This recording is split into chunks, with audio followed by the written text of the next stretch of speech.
Nesse vídeo, eu quero apresentar graficamente o processo de formação de uma placa de ateroma. Na imagem, você pode ver a representação de uma artéria com um fluxo sanguíneo passando normalmente. Perceba que na extremidade superior, ou seja, no cantinho de cima, tem algumas partículas que estão subindo e elas são representadas por essas bolinhas amarelas. Essas são partículas de colesterol do tipo LDL, que é popularmente conhecido como o colesterol ruim. Essas partículas vão se acumular no espaço subendotelial, ou seja, é o espaço que fica entre a porção do endotélio e a lâmina elástica, mais ou menos nessa região aí. E você deve se lembrar das nossas aulas de laboratório. Aqui você pode ver os monócitos se acoplando ao endotélio e entrando na túnica íntima. Eles são atraídos pelas partículas de LDL, agora oxidadas. Quando esses monócitos chegam na camada subíntima, eles são chamados de macrófagos. E agora eles começam a fagocitar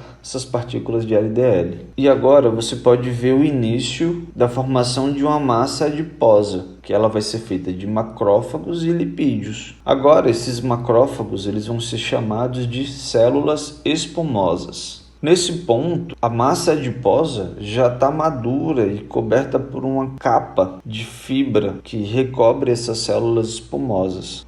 Essa capa é uma espécie de tentativa do organismo de tentar impedir ou interromper o crescimento dessa placa aterosclerótica. Mas com o crescimento dessa região, existe um aumento da quantidade do tecido fibroso e a morte de algumas células espumosas no centro da lesão. Com o tempo, essa massa tende a crescer. No início, o risco de rompimento é baixo, mas ela vai aumentando com o passar dos anos. É por isso que a incidência desse tipo de problema aumenta muito na população idosa. Nesse estágio aí, o crescimento da placa já é capaz de estreitar o vaso e limitar o fluxo sanguíneo. Aí você está diante de uma situação de rompimento da placa. E o conteúdo dela, o lipídio, ele foi extravasado para o sangue. No local da ruptura, o material do ateroma, que é rico em lipídio, funciona como um estímulo que vai ativar as plaquetas e os fatores de coagulação, o que leva a um rápido progresso do trombo ou do coágulo, que pode tanto evoluir ou ser recoberto por células endoteliais, como está sendo mostrado aí na animação. Mas com o passar do tempo, esse acúmulo pode ir crescendo e incorporando mais fatores de coagulação e plaquetas, o que vai estreitar ainda mais a passagem do sangue. Agora, nesse ponto, nós estamos diante de uma oclusão completa e aí o interrompimento do fluxo de sangue. E aí, quando isso acontece em uma artéria que irriga o encéfalo, a gente está diante de um quadro de acidente vascular encefálico isquêmico, que pode ser de origem trombótica, com um trombo formado na própria artéria, como é o caso dessa animação, ou ainda pode ser do tipo embólica, com um trombo que foi gerado numa outra artéria, normalmente distante, mas que se desprendeu do seu local de origem e foi parar aqui